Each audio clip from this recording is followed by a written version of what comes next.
بیان سنے مفتی تقی عثمانی صاحب کا گزارش ہے کہ چینل کو ضرور سبسکرائب کریں، ویڈیو کو لائک اور شیئر کریں۔ باتیں کیا کرو، باتیں کرنے کے معنی یہ کہ جو تمہارے دل میں آ رہا ہے بے تکلفی سے اللہ تعالیٰ سے کہا کرو،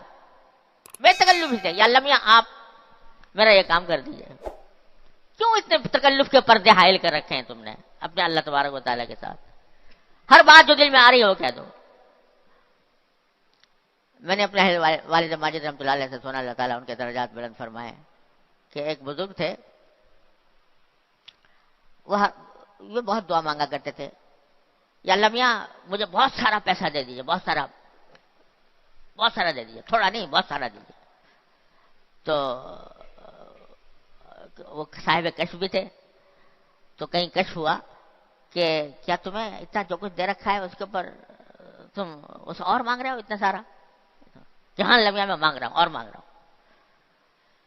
کیوں مانگ رہے ہو اتنا سارا؟ کہ جی یہ شیطان مجھے ہر وقت تنگ کرتا رہتا ہے، تو میں اس لیے مانگ رہا ہوں کہ آپ مجھے ایک مرتبہ بہت سارا دے دیجئے، اب آئندہ اگر یہ مجھے آ کے پریشان کرے گا، یہ رکھا ہے دیکھ، یہ رکھا ہوا ہے تو اللہ میں نے دے رکھا ہے، تو اس لیے مانگ رہا ہوں کہ شیطان اگر آ کے مجھے پریشان کرے گا اور کہے گا تو کھائے گا کہاں سے، تیری اولاد کیا کرے گی، تو بچے کیا کریں گے، اس فکر میں مجھے مبتلا کرے گا، جتنی دیر میں اس کے اس فکر میں مبتلا ہوں گا جتنی دیر ہزار مرتبہ ذکر کروں گا آپ کا۔ تو اس واسطے میں اس لیے مانگ رہا ہوں کہ مجھے جب اگر ایک مرتبہ آپ نے دے دیا تو جب کبھی آ کے وہ کہے گا کہ کہاں سے کھائے گا، وہ یہ رکھا ہے دیکھ لمحہ کا دیا ہوا، اس سے کھاؤں گا، میرے بچے اس سے کھائیں گے۔ تو فرمایا کہ اس طرح اللہ تبارک و تعالیٰ سے بے تکلفی سے مانگا کرو، اور جتنا بے تکلفی سے مانگو گے، بدتمیزی سے نہیں بھائی، ہاں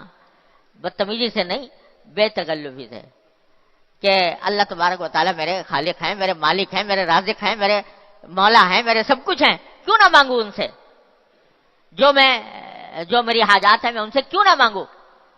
تو بے تکلفی سے مانگو، بدتمیزی نہ ہو، تو یہ کیا ہوگا، اللہ تعالیٰ کو بھی یہ ادائیں پسند آ جاتی ہیں، بے تکلفی کی ادائیں ہیں،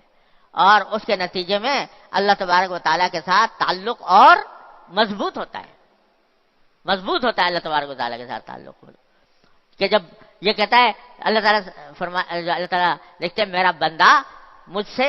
اس طرح مچل مچل کے مانگ رہا ہے، ایسے مچل مچل کر مانگ رہا ہے جیسے چھوٹا سا نادان بچہ اپنے باپ سے ماں سے مچل کر مانگتا ہے، اس طرح مجھ سے مانگتا ہے۔ تو پھر اللہ تبارک و تعالیٰ تو ماں باپ سے کہیں زیادہ شفیق، کہیں زیادہ مہربان، لہذا وہ اس کی اس اداؤں کو بھی پسند فرماتے ہیں، اور اس اداؤں کے اوپر بھی نوازش، مزید نوازش ہوتی ہے۔ لہذا اللہ تبارک و تعالیٰ سے رابطہ اصل چیز یہ ہے، اللہ تبارک و تعالیٰ اپنے فضل و کرم سے ہی عطا فرما دے کہ اللہ تعالیٰ سے مانگو، اور بے تکلفی سے مانگو، مچل مچل کر مانگو، اور اللہ تعالیٰ سے اس کے ذریعے اپنی جو تعلق ہے اس تعلق کو مضبوط کرو۔ ہمارے حضرت والا قدس اللہ تعالیٰ سے فرمایا کرتے تھے، پہلے بھی عرض کیا کہ سارے قرآن کا خلاصہ وہ فرماتے ہیں سورہ فاتحہ، اور سورہ فاتحہ کا خلاصہ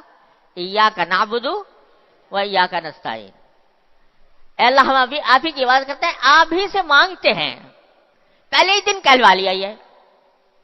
قرآن کریم میں پہلے ہی سورت میں یہ بات کہلوا لی بندے سے، اور صرف نے کہلوا نہیں لی، کہا 5 مرتبہ، کہا 5 مرتبہ نہیں، کتنی مرتبہ ہو گئے، ہر رکعت میں ہوتی ہے، کوئی رکعت اس سے خالی نہیں، تو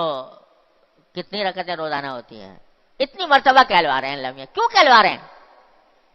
کیوں کہلوا رہے ہیں یہ ایاک نعبد و ایاک نستعین؟ ارے اس لیے کہلوا رہے ہیں تاکہ اس پر عمل کرو، مانگو اس سے، ہر چیز مانگو اللہ تبارک و تعالیٰ سے۔ ہمارے حضرت والا اللہ تعالیٰ کے درجات میں فرمایا کرتے تھے کہ دیکھو سارا قرآن بھرا ہوا ان اللہ علی کل شیء قدیر، ان اللہ علی کل شیء قدیر، ان اللہ علی کل شیء قدیر، اللہ تعالیٰ ہر چیز پر قادر ہے۔ یہ جملہ بار بار دہرایا گیا ہے قرآن کریم میں، کیوں؟ محض اللہ تعالیٰ اپنی تعریف بیان کرنے کے لیے، اللہ تعالیٰ کو کسی کی تعریف کی حاجت نہیں، یہ اسے بیان کیا گیا ہے تاکہ تم اس کی قدرت کا واسطہ دے کر مانگو اس سے، اے اللہ آپ ہر چیز پر قادر ہیں، اے اللہ آپ رحیم ہیں، آپ کریم ہیں، آپ رحمان ہیں، آپ ہمارے پیدا کرنے والے ہیں، آپ ہمارے رازق ہیں، آپ ہمارے خالق ہیں، تو اے اللہ اور ہر چیز پر قادر ہے، تو میں آپ سے مانگ رہا ہوں مجھے دیجیے۔ تو اس طرح اللہ تبارک و تعالیٰ سے جب بندہ مانگتا ہے تو اللہ تبارک و تعالیٰ ایسے بندے کو محروم نہیں فرماتے۔ تو جب بھی ایسی صورتحال پیدا ہو، یہ میں اس لیے عرض کر رہا ہوں کہ یہ تو ایک بات ہو گئی، حضرت والا نے فرمایا کہ دیکھو اب یہ کتاب آنے والی ہے تو میں نے اللہ میاں سے یہ عرض معروض کر لی، تو پتہ نہیں ہماری زندگی میں کتنے واقعات ایسے پیش آ رہے ہوتے ہیں کہ اس میں ہر لمحے پر اللہ تعالیٰ کی